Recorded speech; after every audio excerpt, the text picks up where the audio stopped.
मेरा नाम गोपाल शर्मा है। एक भारतीय सैनिक, 6 फुट कद काठी का, 32 साल की उम्र, और मानता हूं कि ईश्वर ने मुझे काफी सुंदर बनाया है। ये आज से 6 साल पहले की बात है, जब मैं अपनी सेना से 1 महीने की छुट्टी पर अपने पैतृक गांव रामपुर आया हुआ था। मेरी पत्नी राधिका शर्मा अपने मायके हरिद्वार गई हुई थी, क्योंकि हमारी थोड़ी अनबन चल रही थी। मेरी आदत थी कि मैं घर से अलग अपनी बैठक, जिसे हम चौपाल भी कहते हैं, में अपना समय बिताता था। मेरे मित्रगण वहीं आकर बैठते। हम गपशप करते, बॉलीवुड की फिल्में देखते और समय बड़े मजे से बीत जाता था। हमारे घर के ठीक सामने हमारे रिश्तेदारों का घर था, जो अब देहरादून स्थानांतरित हो गए थे और अपना मकान किराए पर दे दिया था, ताकि वह खराब न हो। जो किराएदार थे उनमें 35 साल की एक महिला थी, जिनका नाम सुभद्रा देवी था। उनकी 3 बेटियां थीं, जिनके नाम सोहा, स्मृति और सरिता थे। सोहा 10वीं कक्षा की छात्रा थी, सांवले रंग की, छोटे कद वाली एक खूबसूरत लड़की थी। उनके घर का माहौल काफी खुला हुआ था। सुभद्रा देवी और उनकी बहन, जिन्हें हम मासी जी कहते हैं, केवल धन दौलत को महत्व देती थीं। मेरा एक दोस्त था, जिशान वर्मा, जिसे मैं प्यार से शानू कहता था। वह मेरे बहुत करीब था। हम अपनी हर बात एक दूसरे से साझा करते थे। एक दिन शानू आया तो मैं थोड़ा शांत था। शानू ने वजह पूछी तो मैंने कहा, यार, बहुत दिन हो गए अपनी गर्लफ्रेंड से बात नहीं की, उसकी बहुत याद आ रही है। मेरा यह कहना था कि शानू हंसने लगा और बोला, हाँ, तुम कहो तो अभी किसी लड़की से दोस्ती करवा दूं? मुझे उसकी बात का यकीन न आया, तो उसने मुस्कुराते हुए किसी का नंबर मिलाया और कुछ फुसफुसाहटें करके फोन बंद कर दिया और बोला, आ रही है। मैंने कहा, ओह, बता तो सही कौन है?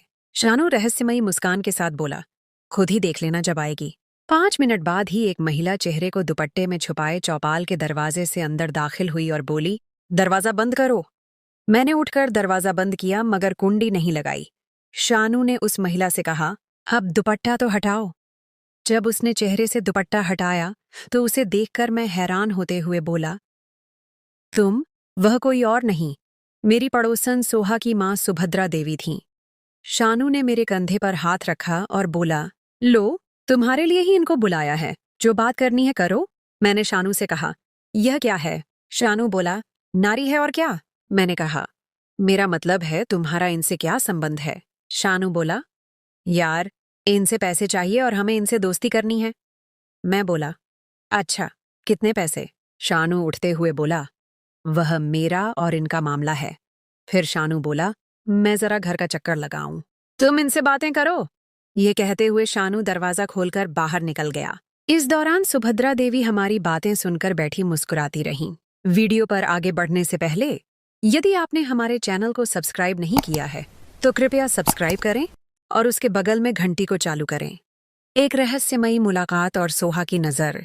मैंने शानू के बाहर जाने के बाद उठकर दरवाजे को अंदर से कुंडी लगाई और सुभद्रा देवी के पास जाकर बैठ गया।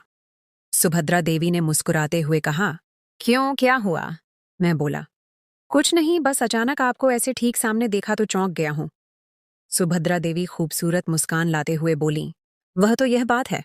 कुछ देर सुभद्रा देवी से प्रेम भरी बातें करने के बाद सुभद्रा देवी मेरी तरफ मुस्कुराकर देखती हुई बोली, धन्यवाद।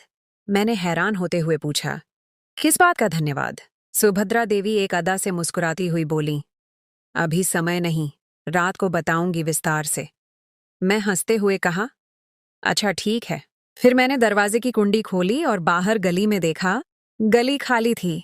मैंने सुभद्रा देवी को मुस्कुराकर देखा और कहा कि गली खाली है। सुभद्रा देवी जब दरवाजे से बाहर जाने लगीं, तो मैंने उन्हें आवाज दी और कहा, रुको, एक बात सुनो। सुभद्रा देवी एक अदा से वापस हुईं और मेरे हाथ को पकड़कर बोलीं, जान, फिर मिलेंगे। जैसे ही मैंने दरवाजा पूरा खोला कि सुभद्रा देवी को जाते देखूं, और फिर अचानक मेरी नजर चौपाल के दरवाजे के बिल्कुल सामने वाली दीवार पर पड़ी, जो कि सुभद्रा देवी के घर की थी। जैसे ही मेरी नजर ऊपर दीवार पर पड़ी तो मेरा दिमाग सुन्न हो गया। वहां दीवार के साथ सोहा खड़ी थी और हैरानी से कभी मेरी तरफ देखती और कभी अपने घर के पास पहुंची, अपनी मां सुभद्रा देवी की तरफ। जैसे ही हम दोनों की नजरें टकराईं, सोहा तुरंत दीवार के पीछे हो गई। मैं पत्थर का बना, हैरान परेशान वहीं खड़ा रहा। सुभद्रा देवी अपने घर के अंदर चली गईं और मैं अपनी चौपाल में आकर बैठ गया और सोचने लगा कि सोहा ने मेरे बारे में पता नहीं क्या राय कायम की होगी। अगले दिन शानू मेरे पास आया तो मैंने उससे पूछा कि सुभद्रा देवी से बात हुई। तो जवाब में शानू मुस्कुराते हुए बोला कि पहले यह बताओ, तुमने सुभद्रा देवी से दोस्ती पक्की कर ली कि नहीं? मैंने कहा, हाँ यार, दोस्ती तो पक्की की है, अब निभाऊंगा भी। इस पर फिर शानू बोला, यार, उन्होंने कहा कि गोपाल से कहना कि कभी कभी मिल लिया करें, अच्छा लगता है। मैंने कहा, यार बकवास न करो, ऐसा भी क्या देखा उन्होंने मुझ में? शानू ने कहा, यार वह तो तुम्हारी बहुत तारीफ कर रही थीं। मैंने हंसते हुए कहा, बकवास न कर यार। शानू बोला, यार मैं सच कह रहा हूं। खैर, थोड़ी देर बाद शानू चला गया और मैं फिल्म लगाकर देखने लगा, सोहा का प्रेम स्वीकार। फिल्म देखते देखते अचानक मेरी नजर सामने वाली दीवार पर पड़ी तो सामने सोहा की छोटी बहन सरिता बैठी थी। जब मैंने थोड़ा गौर से देखा तो मुझे महसूस हुआ कि सोहा भी छुप के खड़ी है अपनी बहन के साथ। मैंने सोहा को पुकारा कि सामने आओ, तो सोहा ने शर्माते हुए अपना सिर दीवार की ओट से बाहर निकाला। मैंने सोहा से पूछा कि क्या बात है, तो सोहा ने सिर के इशारे से कहा कि कुछ नहीं और दीवार के पीछे हो गई। मैं भी फिल्म देखने लगा। थोड़ी देर बाद मेरी चारपाई के पास लुढ़का हुआ एक कागज का टुकड़ा आकर गिरा। मैंने जब दीवार की तरफ देखा तो सोहा खड़ी मुस्कुरा रही थी और कागज की तरफ इशारा कर रही थी। खैर, मैंने झुककर कागज उठाकर खोला और पढ़ने लगा। लिखा था, गोपाल, मैं तुमसे प्रेम करती हूँ और मैं तुम्हें पसंद करती हूँ और मैं तुम्हारे जवाब का इंतजार कर रही हूँ। मुझे अभी तुम्हारा जवाब चाहिए। मैंने उसी कागज पर जवाब लिखा कि सोहा, तुम्हारा दिमाग ठीक है, मैं तुमसे प्रेम नहीं करता। तुम्हारी और मेरी उम्र में बहुत फर्क है। यह लिखकर मैंने वही कागज सोहा की तरफ फेंक दिया, जिसे उठाकर सोहा मुस्कुराती हुई दीवार के पीछे चली गई। सोहा उस वक्त 10वीं कक्षा की छात्रा थी, गंदमी रंगत की, एक खूबसूरत हसीना जिसका कद उस वक्त 4 फुट था। सोहा को जवाब देने के बाद मैं दोबारा से फिल्म देखने लगा। करीब 1 बजे के बाद जब फिल्म भी अपने अंत पर थी, मुझे सोहा की खांसने की आवाज सुनाई दी। जब मैंने दीवार की तरफ देखा तो सोहा ने फिर एक कागज मेरी तरफ फेंका और वापस चली गई। मैंने कागज को उठाया और पढ़ने लगा, जिस पर लिखा था कि ठीक 1 बजे दोपहर को हमारी चौपाल में आ जाना। दरवाजा खुला हुआ होगा। मुझे तुमसे मिलना है। एक गुप्त मुलाकात और पकड़े जाने का डर। यह पढ़कर मैं सोचने लगा कि मुझे सोहा से मिलने जाना चाहिए या नहीं। डर भी था कि कहीं कोई देख न ले, क्योंकि सोहा की चौपाल का दरवाजा मेरे घर के बिल्कुल सामने था और ज्यादा खतरा था कि हमारे घर से किसी की नजर पड़ गई, मुझे सोहा की चौपाल में दाखिल होते वक्त तो बहुत बेइज्जती होगी। बहुत सोचने के बाद मैंने सोहा से मिलने का फैसला कर लिया और मुझे दोपहर के 1 बजने का बेसब्री से इंतजार था। ठीक 1 बजे मैं सोहा की चौपाल के दरवाजे के सामने खड़ा था। मैंने दरवाजे को हल्का सा दबाया तो दरवाजे की कुंडी नहीं लगी थी। अंदर से सोहा की आवाज आई, आ जाओ अंदर जल्दी। मैं चौपाल के अंदर हुआ तो सामने सोहा खड़ी थी। हल्के नीले रंग के सलवार कमीज में बहुत खूबसूरत लग रही थी। मैंने अंदर दाखिल होकर चौपाल का दरवाजा बंद करके अंदर से कुंडी लगा दी और चौपाल में मौजूद एक चारपाई के ऊपर बैठ गया। सोहा भी चलती हुई मेरे पास पड़ी दूसरी चारपाई पर बैठ गई। हम दोनों एक दूसरे को खामोश बैठे देखे जा रहे थे, जैसे ही किसी पवित्र मंदिर में 2 भक्त खामोश बैठे हों। आखिर मैंने इस खामोशी को तोड़ा और सोहा से मुखातिब हुआ और कहा, जी सोहा, बोलो कि इसलिए मुझे बुलाया? सोहा बोली, अब मैं आपको कैसी लगती हूँ? मैंने कहा, सोहा, मैंने लिखकर भेजा था तुम्हारी इस बात का जवाब। सोहा ने कहा, मैं जानती हूँ, पर मैं क्या करूँ? आप बहुत अच्छे लगते हो मुझे। मैंने कहा, सोहा, अभी तुम अपनी पढ़ाई पर ध्यान दो, तुम अभी इस प्रेम के चक्करों में न पड़ो। ये कहते हुए मैं सोहा के चेहरे को देखने लगा। वह मुझे खुद को ऐसे घूरता देखकर सोहा ने मुस्कुराते हुए पूछा, क्या है, ऐसे क्या देख रहे हो? मैंने भी मुस्कुराते हुए शरारत से कहा, देख रहा हूं कि कितनी खूबसूरत हो गई हो तुम। मेरे अर्थपूर्ण अंदाज में कही हुई बात को समझकर सोहा शर्मा गई। फिर मैंने कहा, इतनी दूर क्यों बैठी हो? यहाँ आओ, बैठो मेरे पास। ये कहते हुए मैंने हाथ बढ़ाकर सोहा के हाथ को पकड़ा और उसको अपने पास बिठाया। तभी चौपाल का अंदर वाला दरवाजा जो घर में खुलता था, उस पर जोरदार दस्तक होने लगी। सोहा ने आवाज दी, कौन है? क्या हुआ? तो बाहर से उसकी छोटी बहन सरिता की आवाज आई कि दीदी, माँ आ रही है। सोहा ने बिजली की तरह उठकर चौपाल का बाहर वाला दरवाजा खोला और मुझे जल्दी जाने को कहा। मैं तुरंत बाहर आया और अपनी चौपाल का दरवाजा खोलकर टीवी ऑन करके बैठ गया। शीला का रहस्य और नियति का खेल। 5 मिनट बाद सुभद्रा देवी एक और जवान महिला के साथ मेरी चौपाल के सामने से गुजरी। सुभद्रा देवी और वह दूसरी महिला भी मेरी तरफ ही देखकर मुस्कुरा रही थीं। शाम का खाना घर में खाकर मैं फिर से अपने ठिकाने में आ बैठा। सोहा के साथ गुजरे पल अभी तक मेरे जहन पर छाए हुए थे, जैसे दिवाली की रोशनी हर जगह छा जाती है। आखिरकार फिर मैंने सुभद्रा देवी का नंबर मिलाया, जो कि मैं दिन को शानू से ले चुका था। फिर सुभद्रा देवी ने कॉल अटेंड की। मैंने कहा, हेलो, कैसी हो? सुभद्रा देवी बोली, ठीक हूँ, तुम कैसे हो? मैंने कहा, ठीक नहीं हूँ।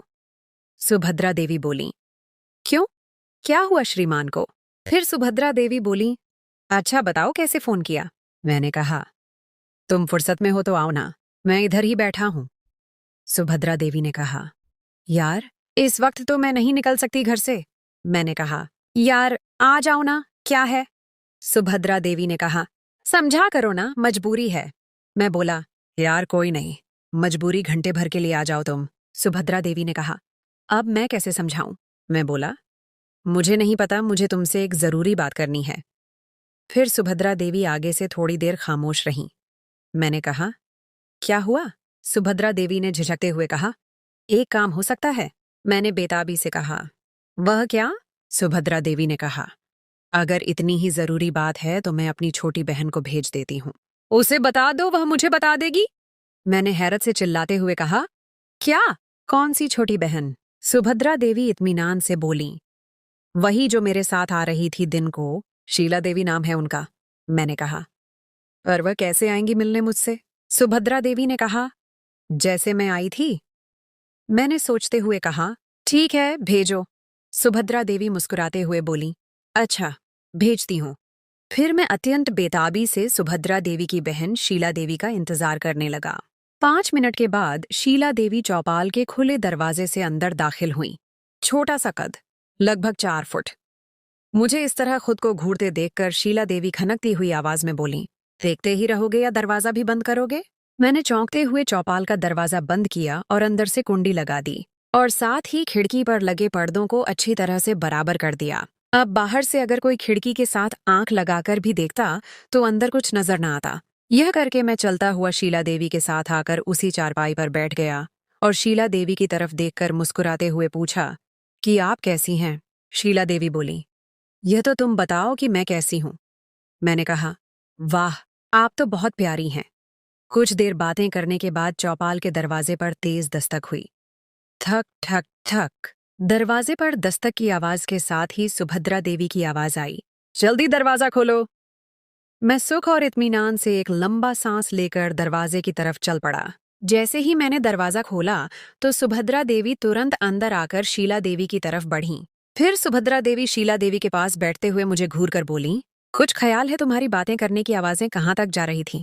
ये तो शुक्र है घर में मेरे अलावा सब सो चुके थे, वरना सब यहाँ आ जाते। थोड़ी देर इन दोनों के जाने के बाद मैं अपनी चारपाई पर लेट गया और सोचने लगा, यह माया भी अजीब चीज है, क्या क्या करवाता है बंदे से।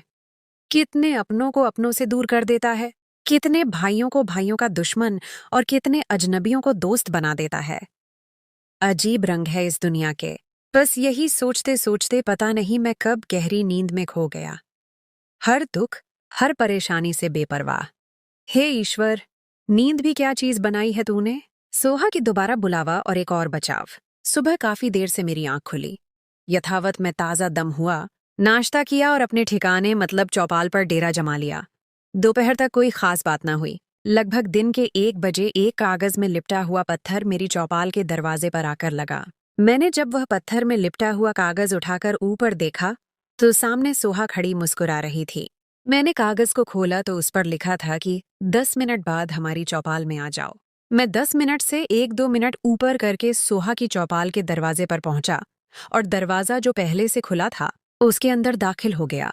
सोहा जो दरवाजे के पास ही खड़ी थी, मेरे अंदर दाखिल होते ही उसने दरवाजा बंद करके अंदर से कुंडी लगा दी। मैं अंदर आने के बाद सोहा की तरफ मुड़ा, जो कुंडी लगाकर मेरी तरफ ही आ रही थी, जैसे मंदिर में मूर्ति की तरफ कोई भक्त बढ़ता है।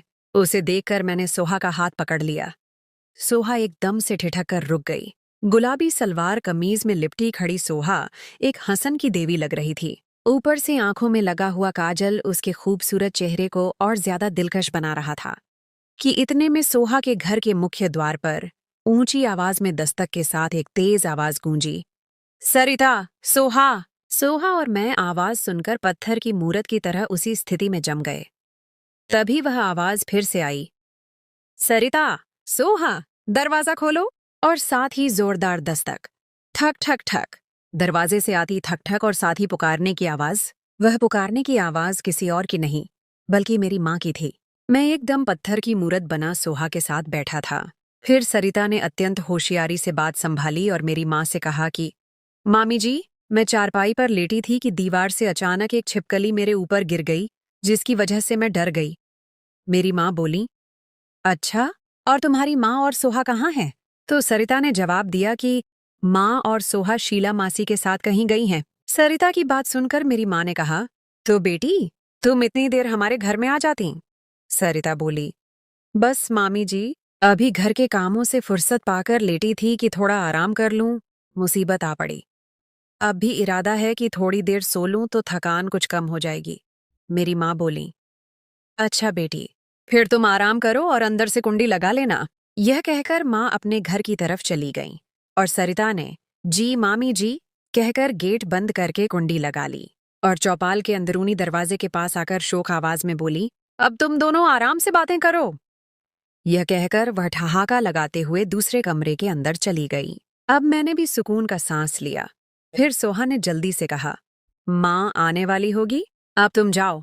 फिर मैं सोहा से दोबारा मुलाकात का वादा करके उसके घर से निकल आया। मैं अपनी चौपाल में वापस आकर बैठ गया और काफी देर तक सोहा के बारे में सोचता रहा। सोहा का नया बुलावा और आगे के मोड़।